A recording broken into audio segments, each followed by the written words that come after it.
Acknowledgement of territory.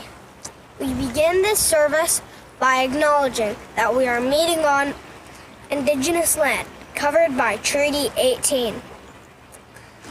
For thousands of years, Indigenous peoples have built communities here, cared for, and used this land. Specifically, we thank the Petun, Anishinaabeg, and the Wendat, who are the most recent stewards of this place. This acknowledgement reminds us of our friendships and legal obligations to Indigenous peoples and our responsibilities to care for the lands. We are bound on this land by relationships.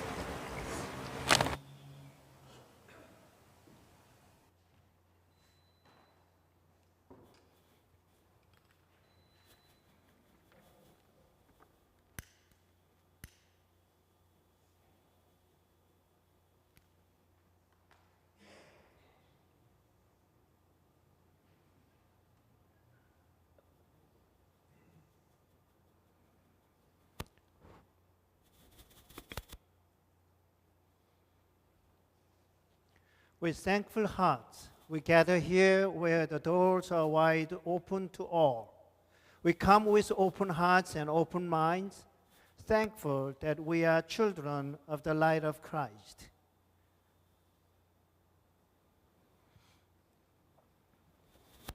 Today, we are gathered here to celebrate St. John's 152nd anniversary in this building and 172 years as a faith community.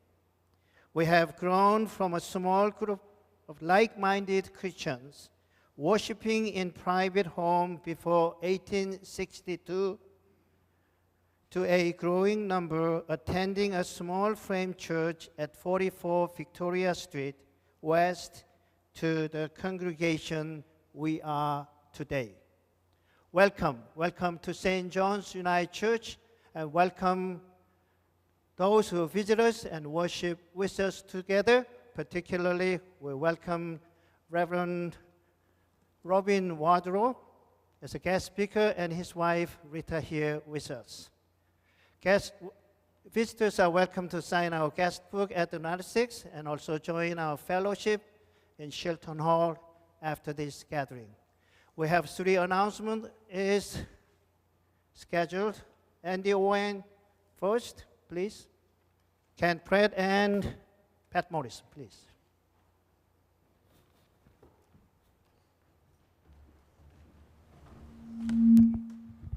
Good morning to everyone. Over the past few weeks, you've heard about the upcoming Messy Church. Today, October 27, 4:30 till 7. Well, today is your last chance to sign up in Shilton Hall. You will have the privilege of taking part in a superhero training center. With your family members, or a group of 3 or 4 friends, you will work through a series of 8 somewhat challenging activities. They may include making a superhero mask, following an obstacle course, testing your agility as you are guided by Jesus through a maze of simulated laser beams. Determine your hand-eye coordination by catching soap bubbles, and even creating a pizza with toppings arranged in a pattern that suggests your favorite story about Jesus. Of course, you get to eat the pizza for supper. When you have completed the 8 activities, you will become a superhero for Jesus. By the way, you do need to bring some favorite pizza toppings, please. You're also encouraged to dress in a costume of your favorite superhero. You may choose to be Superman or Supergirl, Mighty Mouse, Dr. Frederick Banting, whose super research helped to create insulin, or a superhero of your choice. So, bring some pizza toppings, maybe some dessert too. Consider dressing up as a superhero, and of course, sign up on the sheet in Shilton Hall. Remember, 4:30 till 7 p.m. in Shilton Hall today.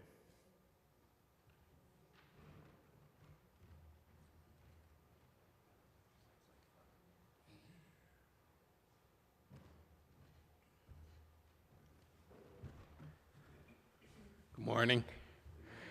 A nice part about having birthday is that you always get in touch with old friends. And for those of you that remember Joan Buck, her daughter sent me an email saying that Joan has had a bit of a setback with her cervical spine and has now moved to long-term care just outside in Newmarket, the Newmarket Health Center on Eagle Street.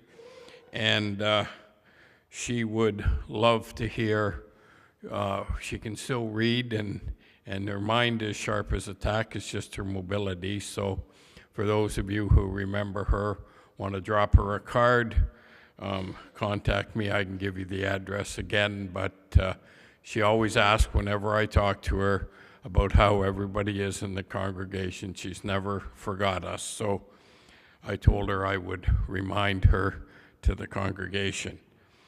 Secondly, I received an email request from the BIA saying that on Santa Claus Parade Day, they're looking for participation of choral walk-around groups to sing Christmas carols. So that's on Saturday, November 17th, and I will be speaking after church with Emily and John, but if anybody wants to remember the days back in the 50s and 60s where choral groups like that were prominent, you're welcome to tune up your voice and put your name forward, and it's just a matter of wandering the street to certain parts and singing Christmas carols. And lastly, I just want to thank Emily and Catherine and everybody who arranged that concert yesterday. I had the Scottish Rite event in Barrie and couldn't be here, but by all events, everybody said it was a really great event. So thank you, and it's very important to our fundraising, and the next one's coming up.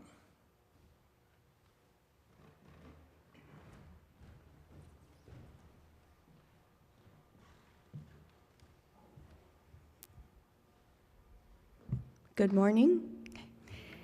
Just wanting to let you know that we had 400 little people yesterday morning who stopped at our door to pick up Halloween candies.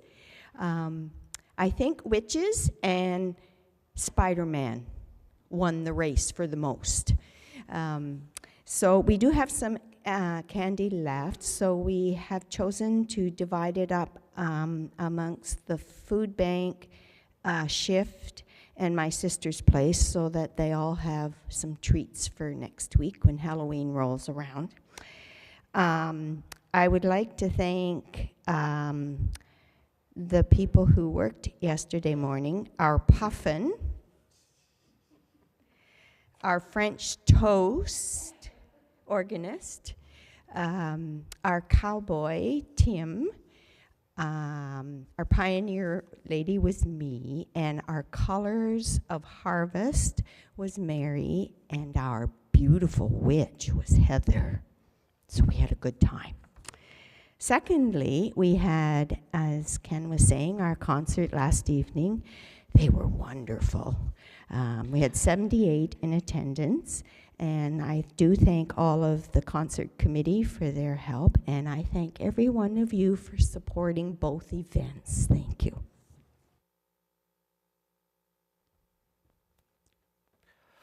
Is there any other announcement?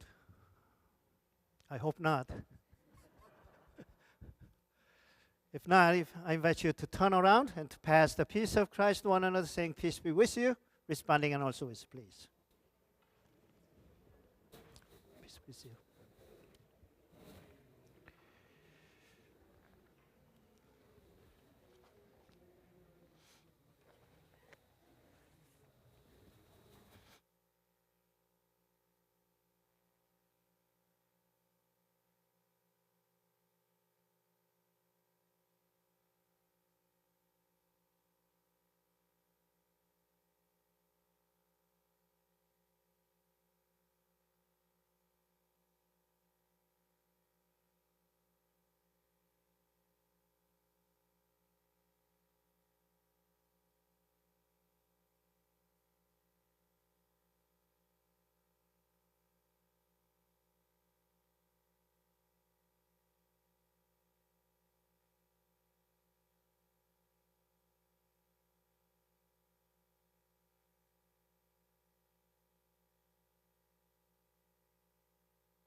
Remaining seated, join me in call to worship responsibly.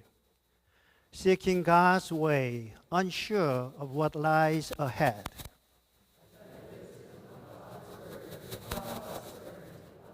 Confronted by difficulty, stretched by possibility.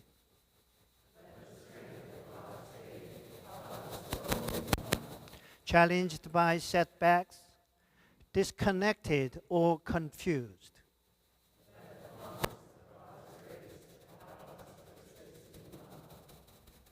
Our opening hymn from Voices United 238, How Great Thou Art. We are going to sing 3 verses, 1, 2, and 4.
Join me, prayer of the week, again responsibly. It is in knowing that we can find ourselves in a loving community that we come to this sanctuary, O God.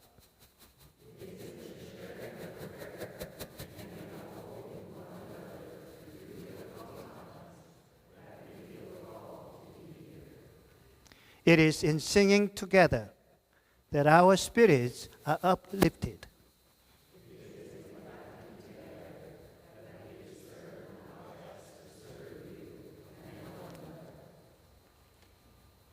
It is in summoning your name that we are healed from our wounds and our weariness.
Remaining seated, join me in responsive psalm reading, Psalm 34, in our hymn book, page 671.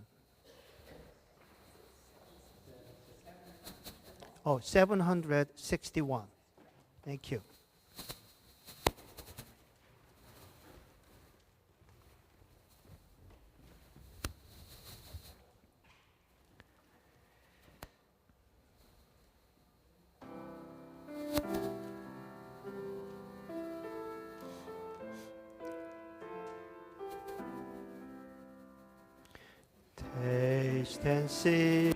Taste and see the goodness of our God. I will bless God at all times. God's praise will continually be in my mouth.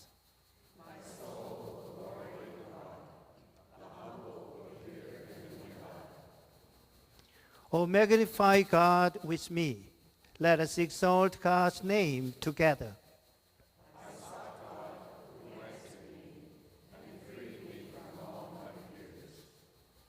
Look to the Most High, and let your light shine, and your faces will not be ashamed. This poor soul cried out, and God heard, and saved me from all my troubles.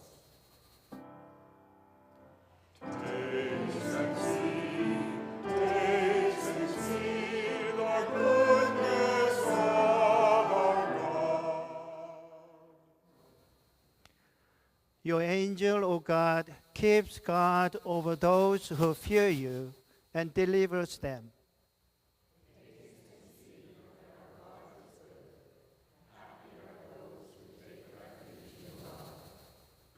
Fear God, you who are the saints. For those who fear God, lack nothing.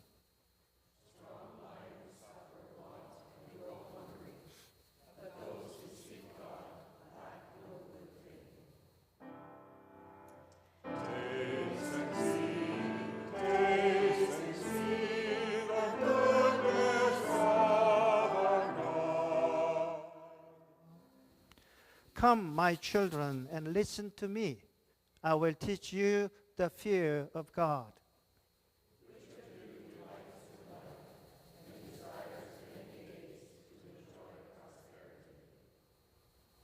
Keep your tongue from evil, your lips from speaking lies. Turn away from evil and do good. Seek peace and pursue it.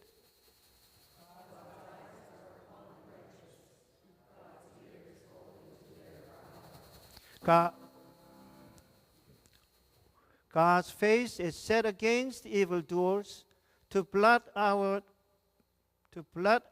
their remembrance from the earth.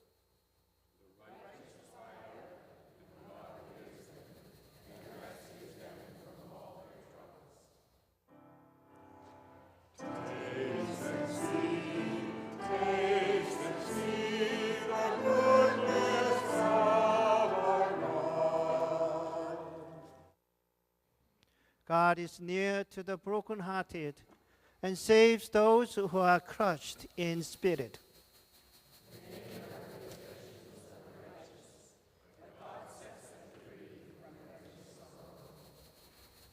God guards every bone in their body.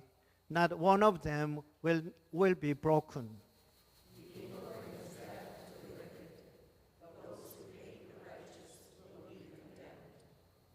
But you, God, redeem the life of your servant.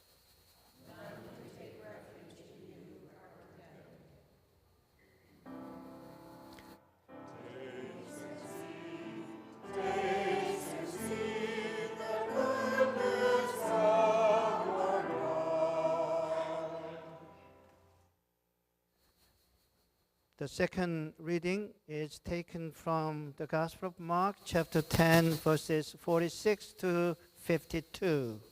They came to Jericho.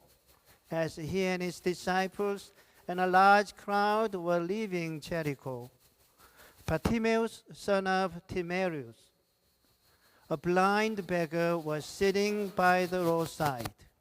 When he heard that it was Jesus of Nazareth, he began to shout out and say, "Jesus, son of David, have mercy on me." Many sternly ordered him to be quiet, but he cried out even more loudly, "Son of David, have mercy on me." Jesus stood still and said, "Call him here." And they called the blind man, saying to him, "Take heart, get up. He is calling you." So throwing off his cloak, he sprang up and came to Jesus. Then Jesus said to him, "What do you want me to do for you?" The blind man said to him, "My teacher, let me see again." Jesus said to him, "Go, your faith has made you well." Immediately he regained his sight and followed him on the way. This is the word of God.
I'm back here to introduce our guest speaker to you.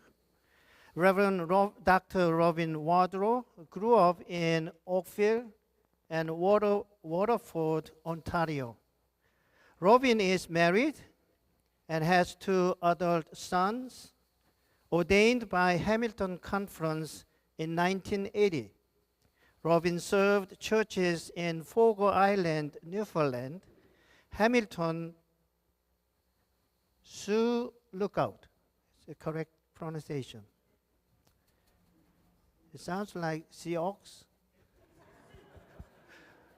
but should pronounce Sioux Lookout, Northern Ontario, Newmarket, and Toronto. He also worked at the United Churches General Council office in the 1980s, giving leadership in ministry with children. Robin is now retired and serving in a voluntary capacity at East End United Regional Ministry in Toronto. In retirement, he completed work on a study about communion and justice.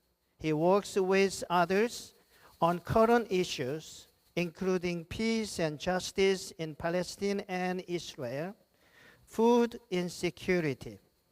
He loves being a grandfather to Theodora. His interests include woodwork, music, theology, history, biking, books, and the outdoors. I think it takes a while for you to adjust to see Robin this morning because he's quite taller than I. Robin, please come forward.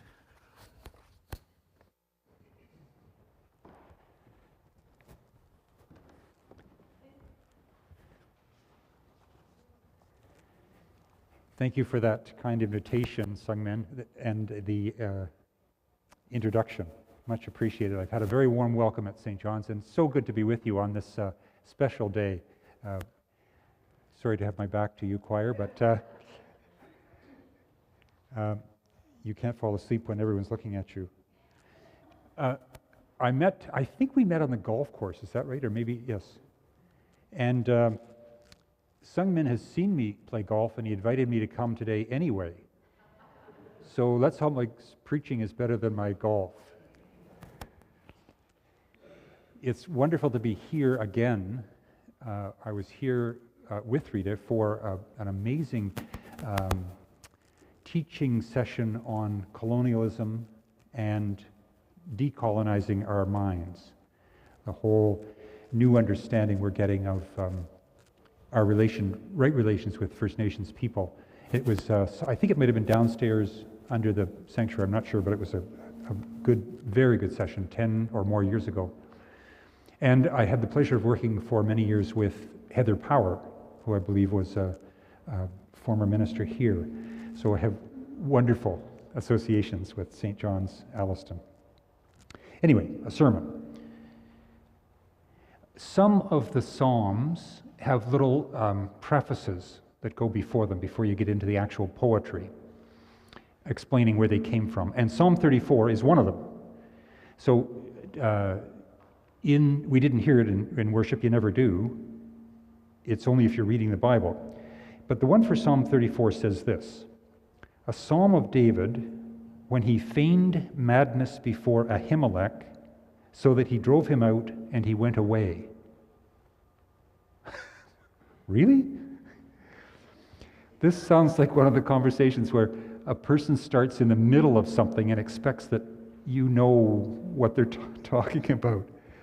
So what's the story here? And more to the point, how does it relate to your anniversary? Let's check out the story behind the psalm first, then we'll come back to your big day. How's the sound, by the way? Am I okay? It's a little echoey in my ear, but it's good? Okay. So, lucky David, the upstart. He becomes the hero when he cheated at a sword fight, killed Goliath with a long-range weapon, and the Philistines all run away. He later makes King Saul very jealous, fearful that he's going to supplant him as king. David flees from Saul's court at one point, alone, trembling, hungry. He lies to Ahimelech, the priest, at the tent of the covenant and tells him his men need bread. Well, he doesn't have any men with him. But Ahimelech gives him 5 loaves of the special presentation bread for his deadly game of hide and seek. He tells Ahimelech, I had to leave the court in a hurry, so I didn't have time to bring a weapon. Is there any weapon around here? There is, in the tent of the covenant. Ahimelech has, believe it or not, Goliath's sword. Here, you can have this. So tiny David gets giant Goliath's sword and he runs away with that. We're deep in the weeds now. Are you still with me? Okay. It's going to get a little worse before it gets better. Just be patient here. No one reads this part of 2 Samuel. David has to get out of town, of course. He decides to try for sanctuary with King Achish of Gath. Achish hates Saul, vice versa, but maybe I could be safe with my enemy's enemy. Mistake in the preface. Achish doesn't want to see him. What is this guy doing here? Why would I give him sanctuary? He's a deadly foe. So David realizes he's in trouble in the court of Achish. And this is when he feigns madness. So the preface to the psalm is wrong. He doesn't feign madness in the presence of the priest, but in the presence of King Achish. But there it is, a mistake. You still with me? Okay. It's going to get better soon. This was just to set up the psalm. Let's look at that now. In the psalm, we shift from warrior/fugitive David to poet David. After his narrow escape from 2 kings who want him dead, he writes these lines, we're told, in praise of God, and amazingly, it's full of wonder and encouragement to anyone else who's up against it, who's seeing their life flash before their eyes. Here's part of it again. I sought you, O God, and you answered me, and delivered me from all my fears. Look to God and be radiant, so your faces shall never be ashamed. This poor soul cried and was heard by God and was saved from every trouble. When did David manage to write Psalm 34? Was it while he was on the run? Was it much later and he's reflecting back on his fear and his gratitude? If it was while he was on the run, where did he get parchment and ink and a quill? Puzzling. We'll never know. The words survive somehow and speak to us all these millennia later, 3,000 years later. Good for you, David. Shepherd, cheater, liar, abuser, warrior, king, poet. My mind doesn't go to songs of praise when I'm scared or stressed, so thank you for these life-giving words. People having an anxious time right now, appreciate them. 2 other readings for today share the theme of recovery. We didn't hear the Job reading, which is set in the lectionary for today, but in it, Job recovers from all his excruciating trials from the previous 30 chapters. By the end of the book, he's being given everything back by God.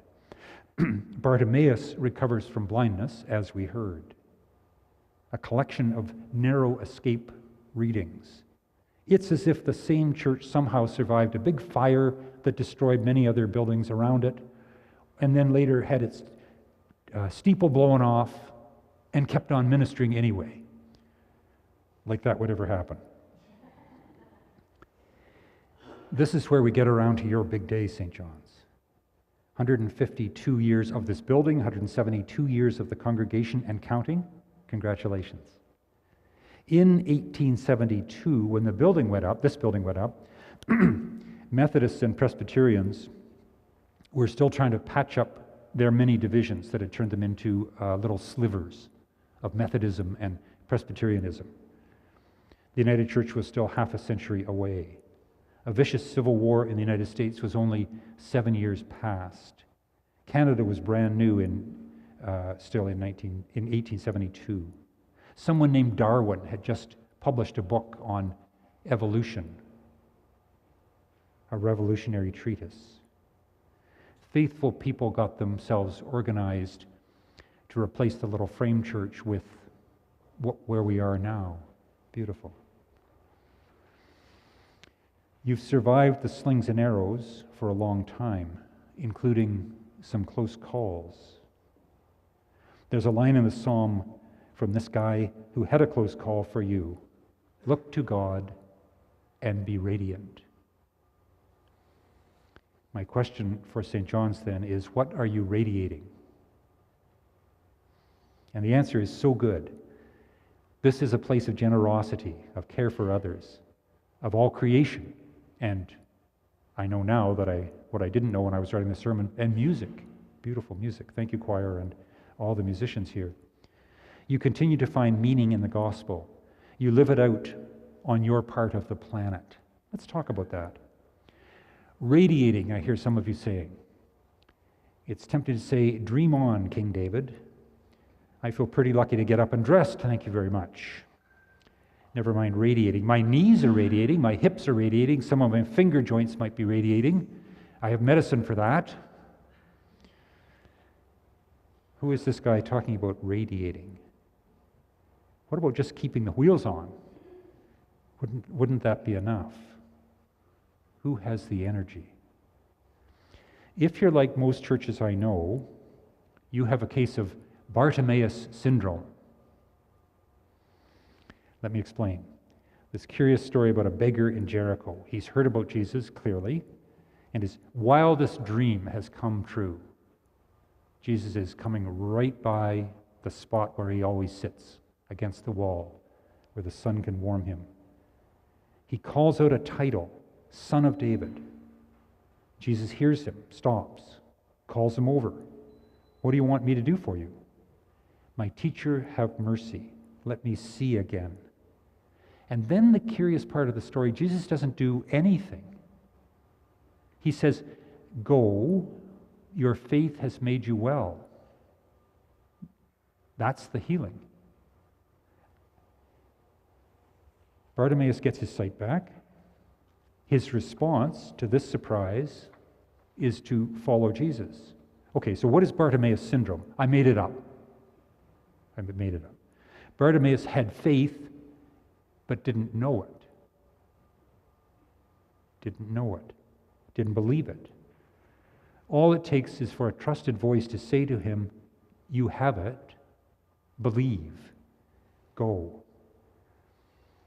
And your trouble today is Jesus isn't here to tell you in person that you have faith. Go. Just the retired guy. So, can you write yourselves into the story, the scriptures, and hear, you have faith, or be radiant? Does that work? Can an ancient poet and the gospel story reach through time to warm your hearts, let you accept this different version of yourselves?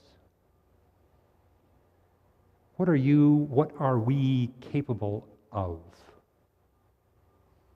We sometimes put limits on ourselves.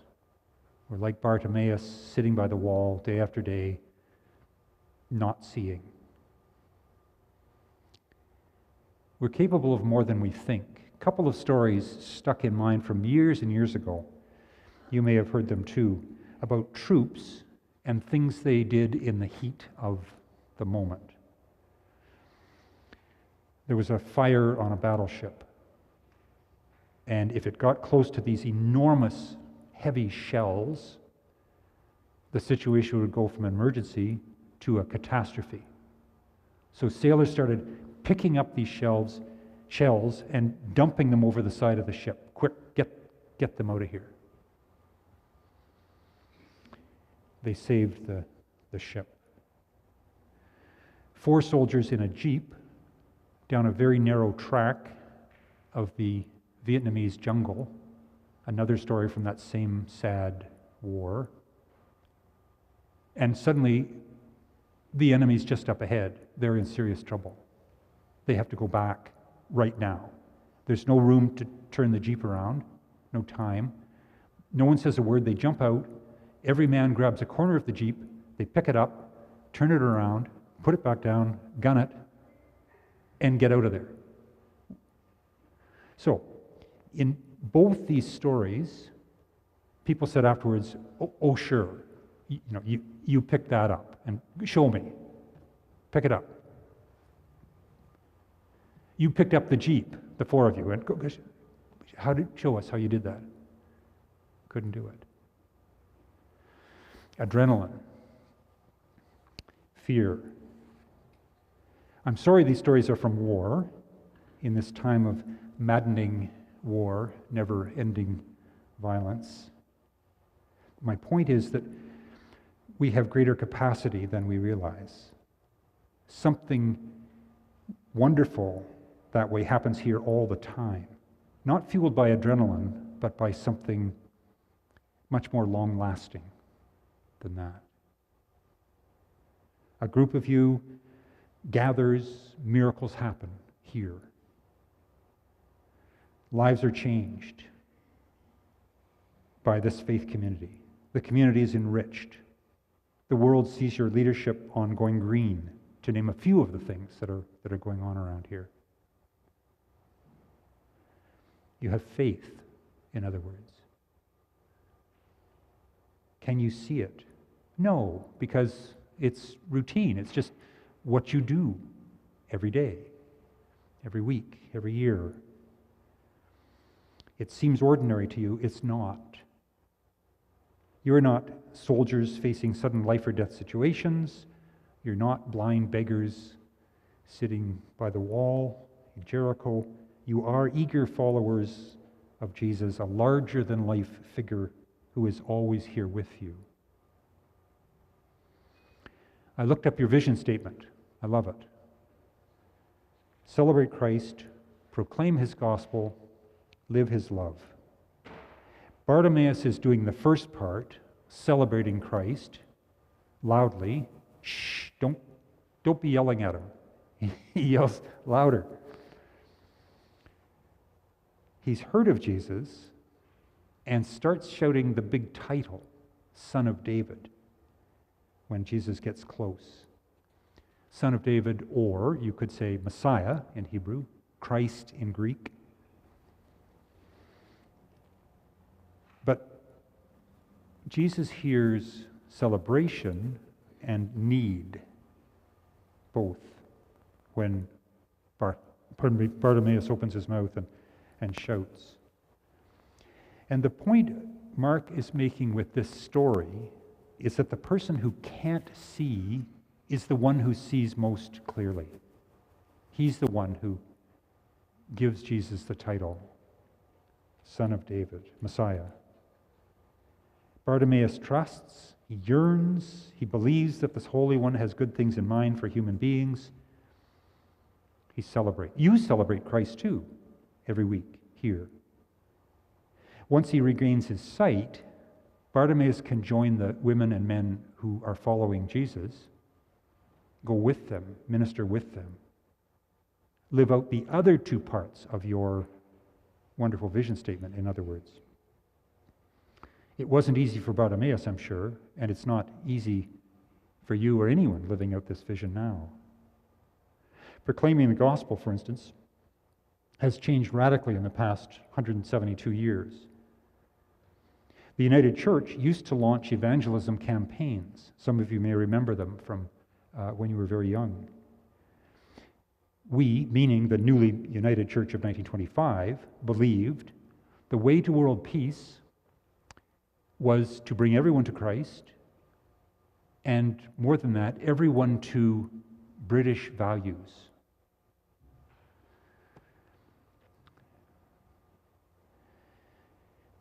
It was a plan, but it was wrong. We decided we could impose Christianity and British culture on Indigenous people, as part of proclaiming the gospel. We were wrong about that too. Proclaiming, in other words, is different now. We weren't paying enough good attention to the gospel when we did those things. You don't find Jesus trampling over people's rights or bullying them into following him. It doesn't happen.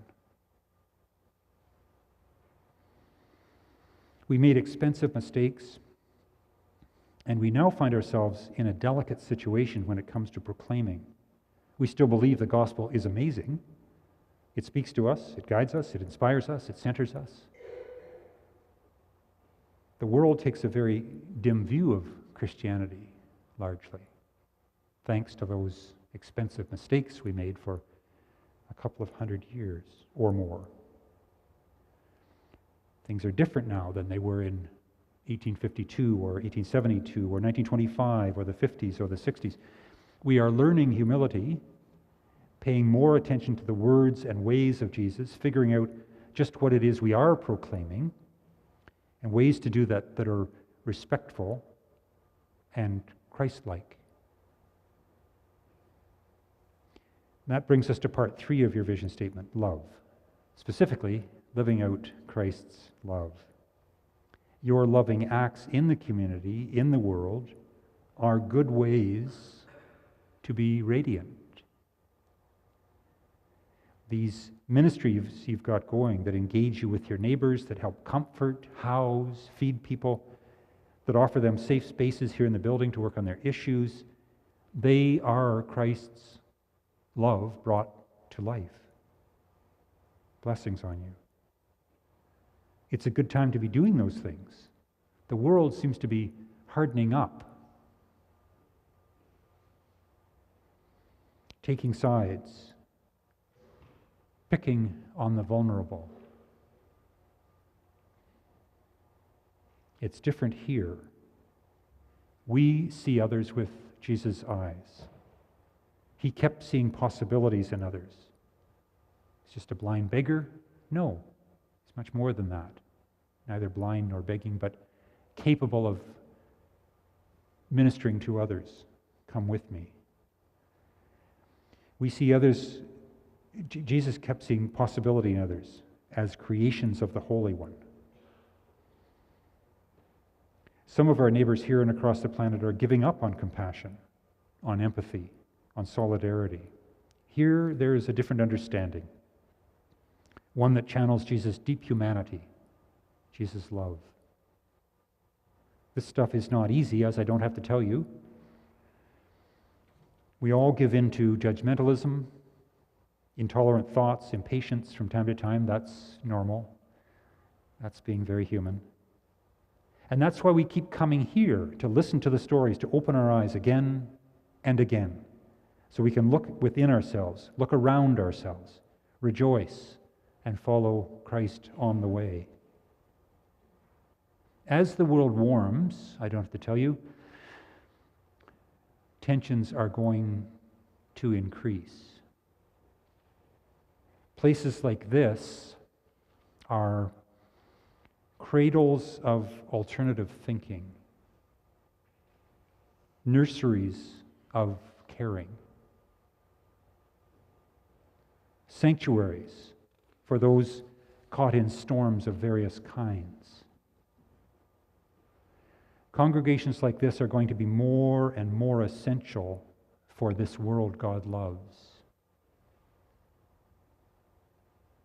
Fearful and greedy people, fearful and greedy leaders will continue to act out their fear and greed. Not only not pretty, dangerous. You will continue to share meals at this table. Welcome strangers. Raise your voices in praise and in rejoicing. Resist evil. Sometimes your most important job will be to listen to those who think the whole world is deaf. Like that line in the psalm, this poor soul cried and was heard by you, O God, and was saved from every trouble. Other times your job will be to speak up for justice, to proclaim the gospel of love. The more you love others, the more you can love.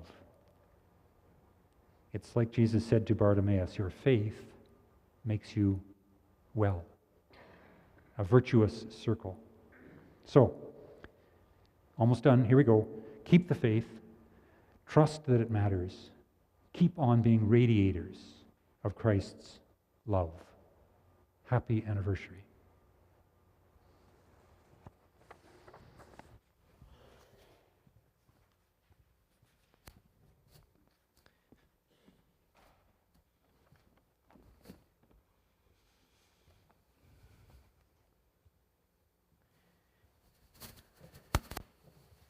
Thank you, Robin, for being our guest speaker this morning and delivering the word of Christ. It's uplifting. Thank you. Our next congregational hymn from Voices United, hymn number 82, A Light is Gleaming. We're going to sing 3 verses, 1, 3, and 4.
Mission story.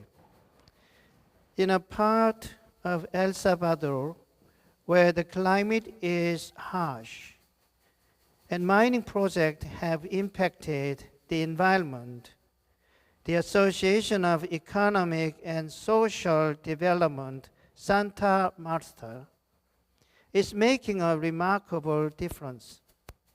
Partnered with Mission and Service, ADES has launched a transformative agroecology project, bringing hope to rural farmers. This initiative is centered at the Dora Elisa Soto School Farm.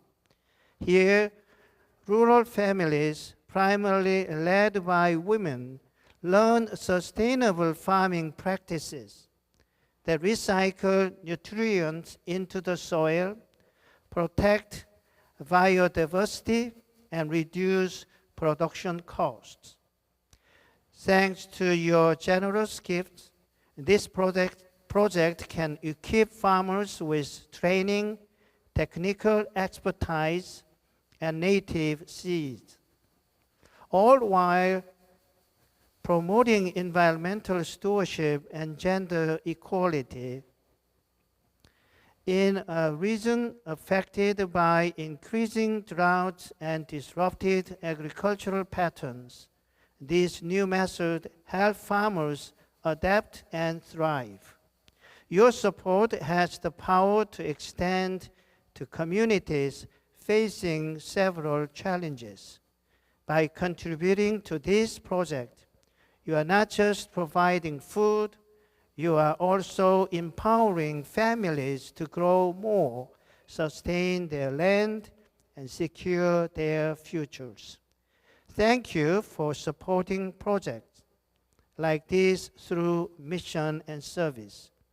Your gift ensures that others can look forward to a future where their tables are full. Ushers are coming forward for our offering to God for the people of God.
We keep but thine own, whatever thou kept may be.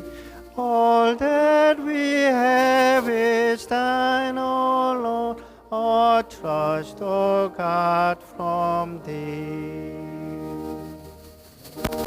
We cast and gladly establishes to thee our first fruits give. Generous, abundant God, you fill our lives with blessing.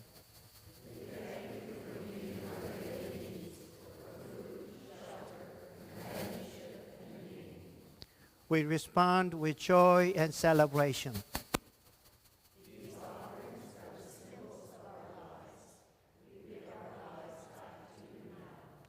Where we can go, may we be a blessing.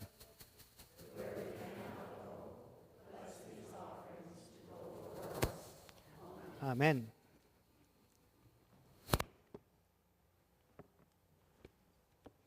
Congregation may be seated.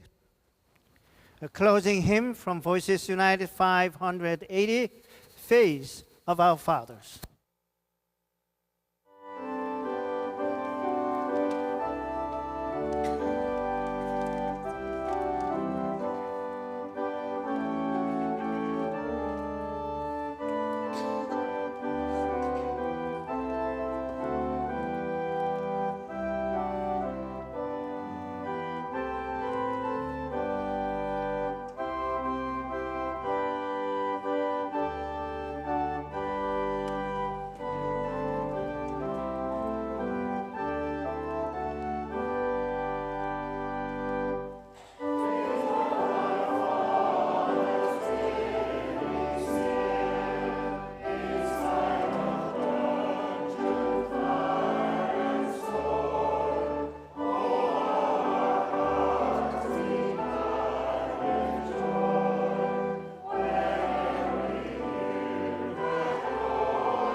The church never closes.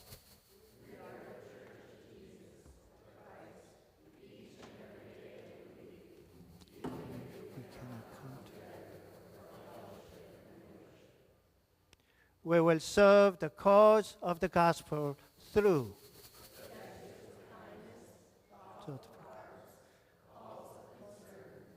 parents of compassion and greetings in the name of the one who calls us brothers, sisters. May God's blessing rest on you and flow through you today and each day of the coming week. Amen. Congregation may be seated.